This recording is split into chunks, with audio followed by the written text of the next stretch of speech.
Welcome to another episode of Adapting with Sarah. Today we're adapting the Singing Elsa Doll. Here are the materials that you'll need for this particular adaptation. Nothing too crazy. Now this doll is really cool because her mouth actually moves as she is singing. You will notice as well that the hardest part about getting this adaptation done was just getting Elsa out of the box. You will also notice that I did leave the plastic piece on Elsa's hair. That's just to keep her hair in control. You'll take out these 7 screws to start with.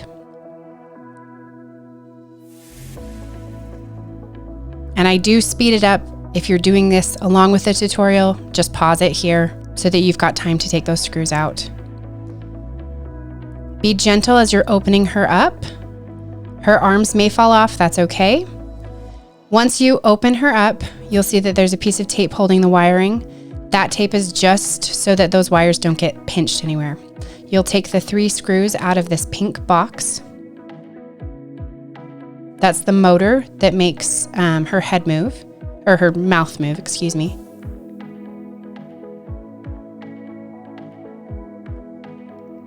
And then you'll also see that her head is just sitting on a dowel. It's not connected with a screw or anything. Just pop it right off, get that out of the way. The chip that we're going to be soldering to is this one here. You'll need to remove those 2 screws. And the nice thing about this doll is we are not even going to be touching the actual circuit. We are going to be soldering to those 2 posts. We're going to drill a hole next to this left screw hole.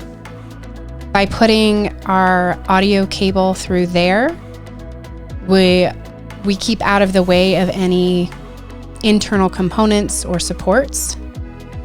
Make sure you're careful while drilling this hole. You don't want to drill through anything underneath.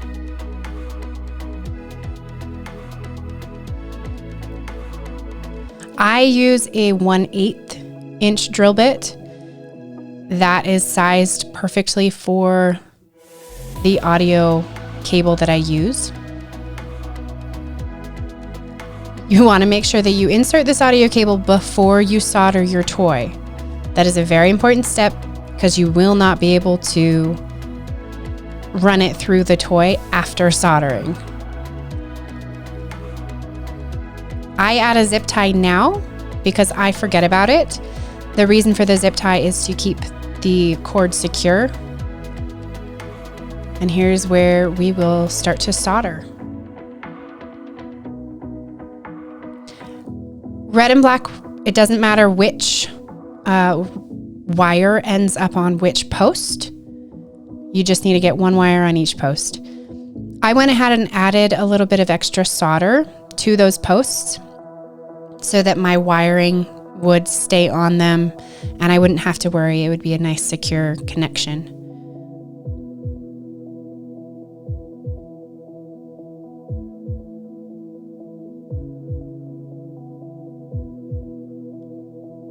And like I said before, it doesn't matter. Black can go on left or right. Red can go on left or right. That doesn't matter. You just want to make sure that you get a good solid connection with these. I use my soldering iron to re-melt that solder that I had just put on those posts. And then I solder the wire to it. That little clip that's holding the chip, that's called a helping hand. It literally does what it's called. It helps hold the chip so that I can do the solder in one hand and the iron in the other. Generally, I go ahead and check my toys at this point. I want to make sure that the connections are good and that the toy will turn on. Next thing we're going to do is put that chip back in place by replacing those 2 screws.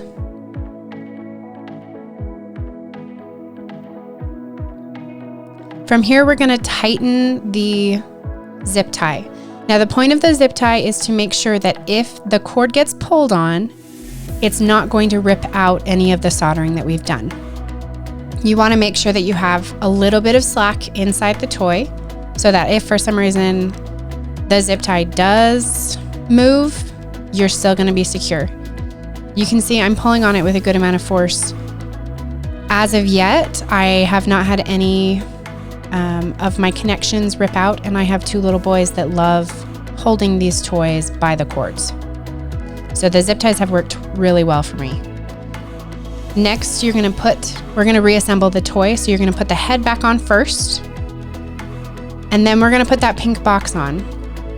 And with that pink box, you wanna watch and make sure that those metal pieces at the top go on that post.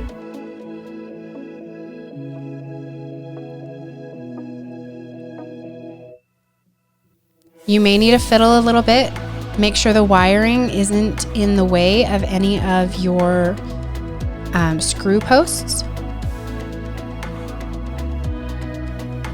I went ahead and put the wiring back under that tape just to get those wires out of the way. And then you'll reattach the pink box with the 3 screws that you took out earlier. And then we're gonna close Elsa up. The important thing to remember here, besides making sure that you get the arms back on the right sides, is to make sure that when you are closing your toys, and this goes for any toy, make sure that you're not finding a lot of resistance. If you are having a lot of resistance, there's a good chance that you have a wire that is getting crushed between some sort of support or between where the screws come together. On Elsa, please make sure that the back of her head doesn't get caught like mine did. That is another sticking point. After you get her nice and securely closed, you'll put those 7 screws back in.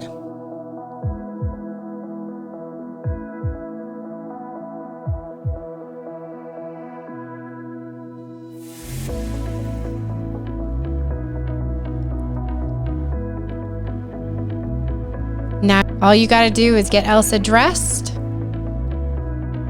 and I have her wire come through the bottom of the back of her dress, and she's done. Thank you everybody for watching, and if you found this helpful, please subscribe so that you can be notified when we post other adapting videos.